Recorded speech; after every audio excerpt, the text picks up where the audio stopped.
7 দফা দাবিতে ঐতিহাসিক সোহরাওয়ার্দী উদ্যানে চলছে জামায়াতে ইসলামীর জাতীয় সমাবেশ, নেতাকর্মীর ঢল। যারা গণতন্ত্রে বিশ্বাসী নয় তারা আবারও জোট পাকাচ্ছে বললেন মির্জা ফখরুল। সংকট সমাধানে দ্রুত ভোটের দাবি। পিআরও সংস্কার ইস্যুতে ঐক্যমত্য হলেই নির্বাচন, কক্সবাজারে এনসিপির সমাবেশে বললেন নাহিদ ইসলাম। এবং গোপালগঞ্জে 14 ঘন্টার জন্য শিথিল কারফিউ, প্রয়োজনে কবর থেকে তুলে মরদেহের ময়না তদন্ত, জানালেন স্বরাষ্ট্র উপদেষ্টা।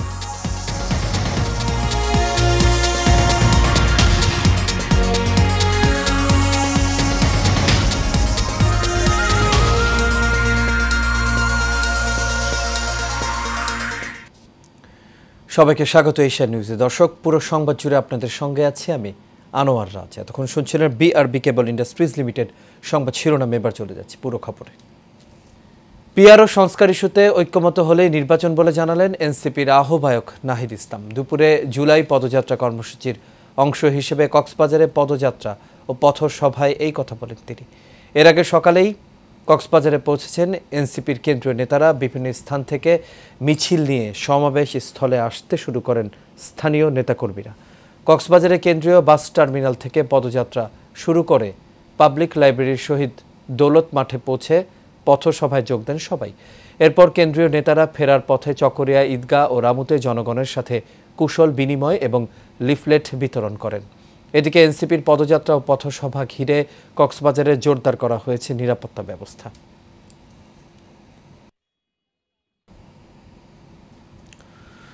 আগামী জাতীয় সংসদ নির্বাচনে পিআর পদ্ধতির কোনো বিকল্প নেই বলে মন্তব্য করেছেন ন্যাশনাল পিপলস পার্টির চেয়ারম্যান শেখ সালাউদ্দিন সালু। সকালে জাতীয় প্রেস ক্লাবে ন্যাশনাল পিপলস পার্টির 18তম প্রতিষ্ঠাবার্ষিকী উপলক্ষে আলোচনা সভায় এসব কথা বলেন তিনি। অনুষ্ঠানের প্রধান অতিথি হিসেবে উপস্থিত ছিলেন জনতার পার্টি বাংলাদেশের নির্বাহী চেয়ারম্যান গোলাম সারওয়ার মিলন। এ সময় তিনি বলেন, সকল জাতীয়তাবাদী শক্তিকে ঐক্যবদ্ধ হতে হবে। অতি সত্বর নির্বাচন করার লক্ষ্যে লেভেল প্লেয়িং ফিল্ড এবং আইনের শাসন প্রতিষ্ঠা করতে হবে। অনুষ্ঠানে বিশেষ অতিথি হিসেবে উপস্থিত ছিলেন এনডিপির চেয়ারম্যান খন্দকার গোলাম মুর্তুজা ও জাতীয় সংস্কার জোটের নির্বাহী আহ্বায়ক অবসরপ্রাপ্ত মেজর আমিন আহমেদ আফসারি সহ এনসিপির কেন্দ্রীয় ও জাতীয় নেতৃবৃন্দ। অনেক দল জাতীয় সরকার চাচ্ছে, আমরা জাতীয় সরকারকে স্বাগতম জানাই, কিন্তু আমার পরিষ্কার কথা, জাতীয় সরকার করতে সংসদকে আগে জাতীয় সংসদ করতে হবে এবং সেই জাতীয় সংসদ করতে হলে পিআরের কোনো বিকল্প শক্তি নাই, পদ্ধতি নাই। জাতীয় নাগরিক পার্টি এনসিপির সমাবেশকে কেন্দ্র করে গোপালগঞ্জে দফায় দফায় হামলা সংঘর্ষের পর জারি করা কারফিউ আজ রাত 8টা পর্যন্ত শিথিল করা হয়েছে। শুক্রবার রাতে গোপালগঞ্জের জেলা প্রশাসক মোহাম্মদ কামরুজ্জামান এই বিষয়টি নিশ্চিত করেন। আজ ভোর 6টা থেকে রাত 8টা পর্যন্ত শিথিল থাকবে কারফিউ। কারফিউ শিথিলের পর স্বাভাবিক হতে শুরু করেছে জনজীবন। রাস্তাঘাট ও বাজারে বাড়ছে লোক সমাগম। চলাচল শুরু করেছে গণপরিবহনও। এছাড়া পুলিশের ওপর হামলা, গাড়িতে ভাঙচুর, অগ্নিসংযোগ এবং রাষ্ট্রবিরোধী কার্যকলাপে জড়ানোর অভিযোগে সর্বমোট 3টি মামলা দায়ের করা হয়েছে। এসব মামলায় নামসহ ও অজ্ঞাতনামা 2357 জনকে আসামি করা হয়েছে। এখন পর্যন্ত আইনশৃঙ্খলা রক্ষাকারী বাহিনী অভিযান চালিয়ে 164 জনকে গ্রেপ্তার করেছে।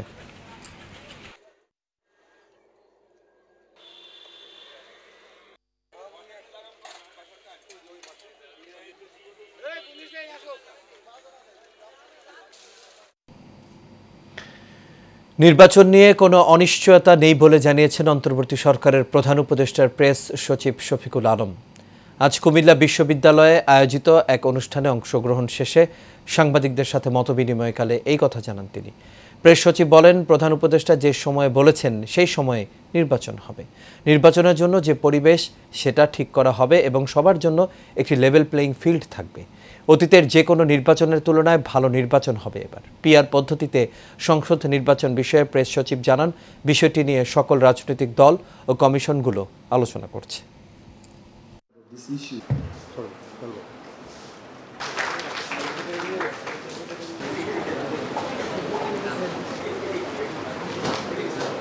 নির্বাচন ঠিক যে সময়ে বলা হয়েছে ঠিক সে সময়ে হবে। নির্বাচন নিয়ে কোনো ধরনের কোনো অনিশ্চয়তা নাই। নির্বাচন ভালো হবে, নির্বাচনের জন্য যে পরিবেশ সেটা ঠিক করা হবে এবং লেভেল প্লেইং ফিল্ড থাকবে সবার জন্য। সেনাবাহিনী প্রধান জেনারেল ওয়াকারুজ্জামান বলেছেন, বৈশ্বিক চ্যালেঞ্জ মোকাবেলা করে দেশকে এগিয়ে নিতে শৃঙ্খলা ও মানবিক মূল্যবোধের ওপর গুরুত্ব দিতে হবে। মানবিক ও ভালো মানুষ না হলে দেশের উন্নতি সম্ভব নয়। আজ মিরপুর সেনানিবাসে military institute of science and টেকনোলজিতে mechanical engineering and applied science বিষয়ক তৃতীয় আন্তর্জাতিক সম্মেলনের সমাপ্তি অনুষ্ঠানে প্রধান অতিথির বক্তব্যে এসব কথা বলেন তিনি। সেনাবাহিনী প্রধান বলেন, শৃঙ্খলা মেনে চললে দেশই লাভবান হবে। উন্নয়নের জন্য প্রকৌশল শিক্ষার গুরুত্ব অপরিসীম বলেও জানান তিনি।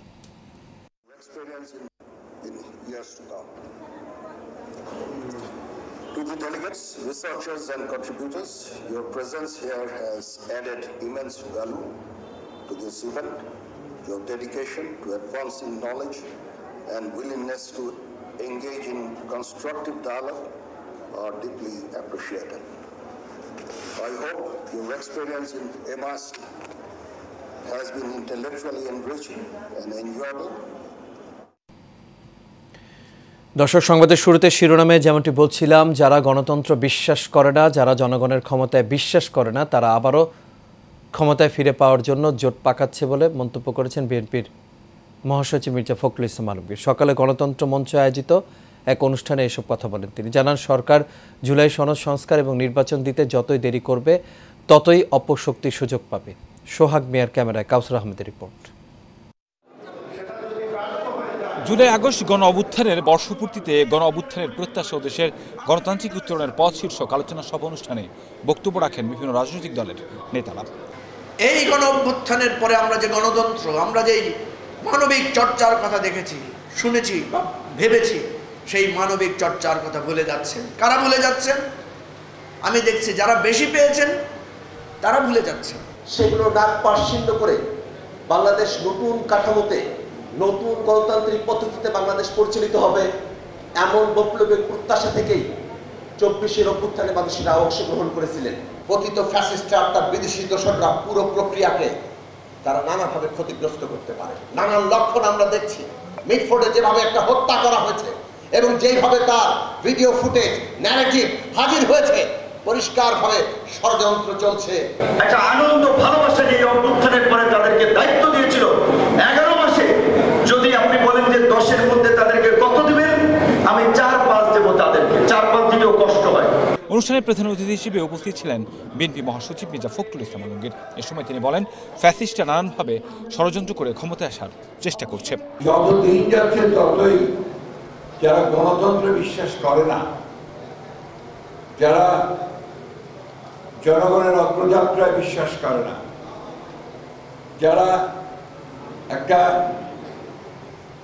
শোষণহীন সমাজ গড়ে ওঠার যে রাজনীতি, সে রাজনীতি বিশ্বাস করে না, তারা আবার জোট পাকাচ্ছে।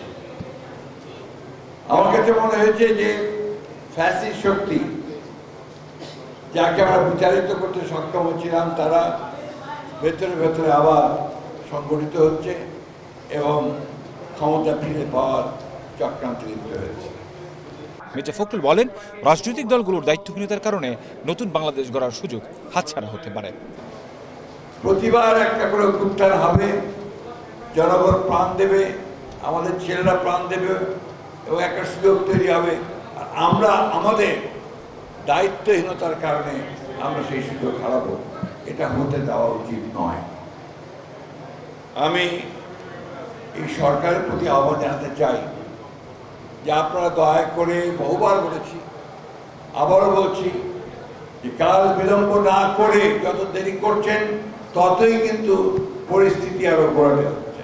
জানান, সরকার যত দেরি করবে ততই অপশক্তি সুযোগ কাজে লাগাবে। তাই দেরি না করে দ্রুত নির্বাচন দিলেই সব সমস্যার সমাধান হবে।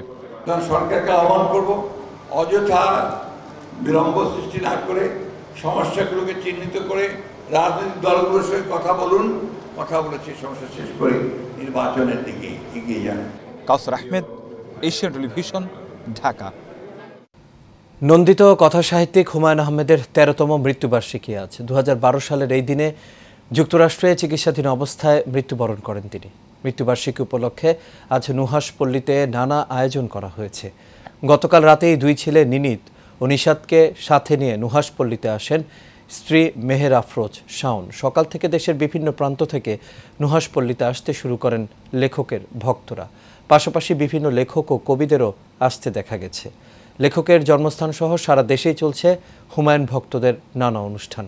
স্বাধীন দেশে 1972 সালে প্রথম উপন্যাস নন্দিত নরকে প্রকাশের পরপরই হুমায়ুন আহমেদের খ্যাতি ছড়িয়ে পড়ে। স্বীকৃতিস্বরূপ তিনি 21 পদক লাভ করেন। এছাড়া তিনি বাংলা একাডেমি পুরস্কার, হুমায়ুন কাদির স্মৃতি পুরস্কার, লেখক শিবির পুরস্কার, জাতীয় চলচ্চিত্র পুরস্কার, বাদশাহ পুরস্কার লাভ করেন।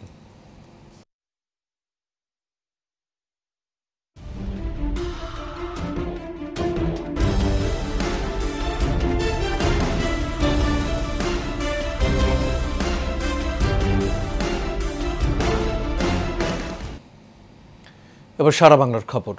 সাজিদ আবদুল্লাহর মৃত্যুতে সুষ্ঠু তদন্ত বিচারের দাবিতে বিক্ষোভে উত্তাল ইসলামী বিশ্ববিদ্যালয়। বেলা 11:30টায় বিশ্ববিদ্যালয়ের প্রশাসন ভবনের সামনে সমবেত হয় হাজারো শিক্ষার্থী। শিক্ষার্থীরা এই মৃত্যুকে কেন্দ্র করে প্রশাসনের ভূমিকা নিয়ে অসন্তোষ প্রকাশ করেন। সাজিদের মৃত্যুকে রহস্যজনক আখ্যা দিয়ে এর পেছনে প্রশাসনের দীর্ঘদিনের অব্যবস্থাপনা ও দায়িত্বে গাফিলতির অভিযোগ তুলেছেন তারা। এর আগে সকাল 11টায় বিশ্ববিদ্যালয়ের ফুটবল মাঠে শিক্ষার্থী সাজিদ আবদুল্লাহর গায়েবানা জানাজা অনুষ্ঠিত হয়। পরে সেখান থেকে মিছিল নিয়ে প্রশাসন ভবনের সামনে সমবেত হয় শিক্ষার্থীরা। নারায়ণগঞ্জের সোনারগাঁ উপজেলার বড়গাঁও এলাকায় একটি ব্রিজ ভেঙে বন্ধ হয়ে গেছে যান চলাচল। এতে করে ওই এলাকায় একটি উচ্চ বিদ্যালয়, কলেজ, মাদ্রাসা ও প্রাথমিক বিশ্ববিদ্যালয়ের শত শত শিক্ষার্থী ও 20 গ্রামের কয়েক লাখ লোকের আসা যাওয়ার একমাত্র এই পথটি বন্ধ হয়ে গেছে, যে কারণে প্রায় 2 কিলোমিটার ঘুরে অন্য একটি বিকল্প কাঁচা রাস্তা দিয়ে যাতায়াত করতে হচ্ছে তাদের। পনির ভুইয়ার রিপোর্ট জানাচ্ছেন শোয়েব সাত্তার লিজন। কাদামাটি পেরিয়ে শিক্ষা প্রতিষ্ঠানে যেতে হচ্ছে শিক্ষার্থীদের। এজন্য সময়মতো শিক্ষা প্রতিষ্ঠানে পৌঁছাতে না পেরে পড়ালেখায় বড় ধরনের ক্ষতি হচ্ছে তাদের। শুধু শিক্ষার্থী নয়, 20 গ্রামের কয়েক লাখ লোকের আসা যাওয়া এখন এই পথে। এলাকাবাসী জানান, উপজেলার সাদিপুর ইউনিয়ন বড়গাঁও এলাকার হিজলতলা বাজারের পাশের 30-40 বছরের পুরনো একটি ব্রিজ ভেঙে যান চলাচলের অনুপযোগী হয়ে পড়ায় দুর্ভোগে পড়েছেন তারা। ব্রিজটা ভাঙার কারণে 5 নং ওয়ার্ড এবং 4 নং ওয়ার্ডের যারা কর্মজীবী মানুষ তাদের অনেক সমস্যা হচ্ছে। ব্রিজের মাথাটা ভাঙা, আমাদের অনেক ভোগান্তি হচ্ছে। আমরা যাইতে পারি না, গাড়িগুলো চলতে না, অসুখ করে যেতেই না। এই জন্য আমরা চাই যাতে ব্রিজটা সুন্দরভাবে ঠিক হয়ে যাক। এই ব্রিজটা অতি তাড়াতাড়ি মেরামত করার জন্য আমি সংশ্লিষ্ট যারা কর্তৃপক্ষ আছে তাদেরকে অনুরোধ করছি। স্থানীয় বিএনপি নেতা সহ সচেতন মহল বলছেন, দীর্ঘদিন ধরেই এই সমস্যায় ভুগছেন তারা, কিন্তু সংশ্লিষ্টরা কোনো পদক্ষেপই নিচ্ছেন না। ব্রিজটি ভেঙে যাওয়ায় এখানে স্থানীয় দবিরুদ্দিন ভূঁইয়া উচ্চ বিদ্যালয়, স্থানীয় প্রাইমারি স্কুল, স্থানীয় মাদ্রাসা ছাত্রছাত্রীদের যাতায়াতের বিঘ্ন ঘটতেছে। স্কুলের সাথে ছেলে মেয়েদের যথাসময়ে আগমন এবং প্রস্থানের ক্ষেত্রে যাতায়াতের সুবিধার জন্য, এলাকাবাসীর সুবিধার জন্য এই ব্রিজটি আশু সংস্কারের জরুরি ভিত্তিতে সংস্কারের আবেদন জানাচ্ছি। এদিকে উপজেলা প্রকৌশলী বলেন, বিষয়টি অবগত হয়ে সঙ্গে সঙ্গে সহকারী প্রকৌশলীদের সরজমিনে পাঠানো হয়েছে। দ্রুতই সমস্যার সমাধান হবে। 18টা শর্ট ব্রিজ আন্ডার 100 মিটার প্রজেক্টে আমরা পাঠিয়েছি। আশা করতেছি যে কর্তৃপক্ষ এটার ব্যবস্থা নেবেন। স্থানীয়ভাবে আমরা দেখি এটাকে জরুরি মেরামত করা যায় যাতে জনদুর্ভোগ না হয়, সে ব্যাপারে আমরা সচেষ্ট থাকব। আশ্বাস নয়, দ্রুত ব্রিজ নির্মাণের উদ্যোগ গ্রহণের দাবি এলাকাবাসীর। সোয়েব সাত্তার লিজন, এশিয়ান টেলিভিশন। দর্শক, শিরোনামে যেমনটি বলছিলাম, পিআর পদ্ধতিতে নির্বাচন দেয়া সহ 7 দফা দাবিতে রাজধানীর ঐতিহাসিক সোহরাওয়ার্দী উদ্যানে বাংলাদেশ জামায়াতে ইসলামের জাতীয় সমাবেশ চলছে। এতে যোগ দিয়েছেন দলটির আমির সহ কেন্দ্রীয় নেতারা। সকাল থেকেই সেখানে লাখো নেতাকর্মীর ঢল নামে। দর্শক, নূর মোহাম্মদ ভুইয়ার প্রক্রিয়াধীন রিপোর্টটি আমাদের হাতে এসে পৌঁছেছে, এখন আমরা তা দেখে নেব। 7 দফা দাবি আদায়ের লক্ষ্যে প্রথমবারের মতো রাজধানীর সোহরাওয়ার্দী উদ্যানে জাতীয় সমাবেশ করেছে বাংলাদেশ জামায়াতে ইসলামী। শনিবার সকাল থেকেই সমাবেশে যোগ দিতে বিভিন্ন জেলা থেকে সমাবেশ স্থলে জড়ো হয় লাখো নেতাকর্মী। স্লোগানে স্লোগানে মুখরিত হয়ে ওঠে পুরো সোহরাওয়ার্দী উদ্যান এলাকা। আগত নেতাকর্মীরা জানান, আগামীর বাংলাদেশ বিনির্মাণে বড় ভূমিকা রাখবে জামায়াতে ইসলাম। আগামী দিনের বাংলাদেশ হবে ইসলামের বাংলাদেশ, আগামী দিনের বাংলাদেশ হবে আল কোরআনের বাংলাদেশ। সন্ত্রাসমুক্ত, দুর্নীতিমুক্ত বাংলাদেশ আমরা চাই। দেশ থেকে দুর্নীতিবাজ, সন্ত্রাস দূর হবে, সেটাই হলো আজকের সমাবেশ থেকে আমাদের বার্তা। তবে সংস্কার এবং পিআর পদ্ধতি নির্বাচনের দাবি দলটির। আগে সংস্কার এবং পিআর পদ্ধতিতে নির্বাচন, এরপরে গিয়েই বাংলাদেশের নির্বাচন অংশগ্রহণ করবে বাংলাদেশ জামাত ইসলাম ইনশাআল্লাহ। সমাবেশ থেকে জামাত ইসলামের দাবি থাকবে এদেশে শান্তিপূর্ণভাবে যাতে পিআর পদ্ধতিতে নির্বাচন হয়। জাতীয় নির্বাচনে নিজ দলের শক্ত অবস্থানের কথাও জানান অনেকেই। আমরা চাই যে দাঁড়িপাল্লা মার্কা নিয়ে আমরা বিজয় লাভ করতে পারি। এটি দেশের গণমানুষের সমাবেশ। জামাত ইসলামের যে স্বার্থ বা দাবি, এটা দেশের গণমানুষের দাবি। সংস্কার করতে হবে, সংস্কার করেই নির্বাচনে যাবে জামাত ইসলাম ইনশাআল্লাহ। জামায়াতের এই জাতীয় সমাবেশ সফল করতে দায়িত্ব পালন করছে 20,000 স্বেচ্ছাসেবক। নূর মোহাম্মদ ভূঁইয়া, এশিয়ান টেলিভিশন, ঢাকা। গোপালগঞ্জের ঘটনায় নিহতদের মরদেহ প্রয়োজনে কবর থেকে তুলে ময়না তদন্ত করা হবে বলে মন্তব্য করেছেন স্বরাষ্ট্র উপদেষ্টা মোহাম্মদ জাহাঙ্গীর আলম চৌধুরী। আজ সকালে হযরত শাহজালাল আন্তর্জাতিক বিমানবন্দরের তৃতীয় টার্মিনাল পরিদর্শন শেষে সাংবাদিকদের প্রশ্নের জবাবে তিনি এই কথা বলেন। এ সময় তিনি আরও বলেন, যদি তদন্তের স্বার্থে ময়নাতদন্ত ছাড়াও যদি অন্য কোনো পদক্ষেপের প্রয়োজন হয় তাও নেওয়া হবে। ঘটনাটি গুরুত্বের সাথে বিবেচনা করা হচ্ছে এবং গঠিত তদন্ত কমিটির প্রতিবেদন অনুযায়ী যথাযথ ব্যবস্থা গ্রহণ করা হবে। গোপালগঞ্জে নিহতদের ময়নাতদন্ত না করা নিয়ে সামাজিক যোগাযোগ মাধ্যমে ও বিভিন্ন মহলে বিভ্রান্তি ছড়ানো হচ্ছে বলেও জানান স্বরাষ্ট্র উপদেষ্টা।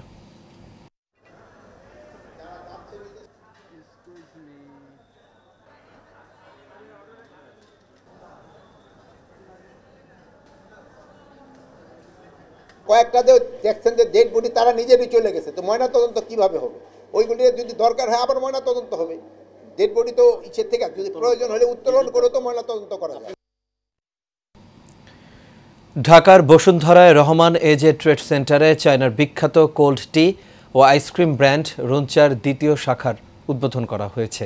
শাখাটি উদ্বোধন করেন শিল্প উদ্যোক্তা ও মিডিয়া ব্যক্তিত্ব সালাউদ্দিন চৌধুরী। এ সময় উপস্থিত ছিলেন নারী উদ্যোক্তা মিশা চৌধুরী, প্রতিষ্ঠানটির পরিচালক আনোয়ার আকাশ, বিজিএমই এর সদস্য ওমর ফারুক, এসকট গ্রুপের চেয়ারম্যান আনোয়ার হোসেন সহ আরও অনেকেই। আর এরই সাথে শেষ করবে এশিয়া নিউজ। তবে যাবার আগে বিআরবি কেবল ইন্ডাস্ট্রিজ লিমিটেড সংবাদ শিরোনামগুলো দেখে নেব দর্শক। আরও একটা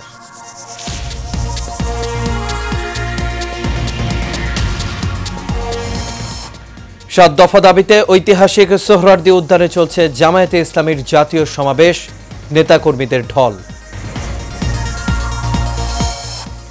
যারা গণতন্ত্রে বিশ্বাসী নয় তারা আবারও জোট পাকাচ্ছে বললেন মির্জা ফখরুল।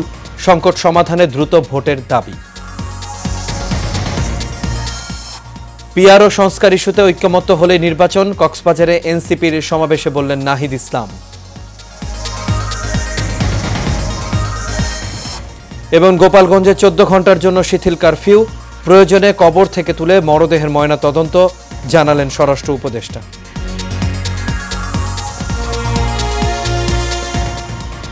দর্শক, এই ছিল আমাদের এখনকার আয়োজনে। আমাদের পরবর্তী সংবাদ দেখার আমন্ত্রণ রইল। এতক্ষণ সাথে থাকার জন্য সবাইকে ধন্যবাদ।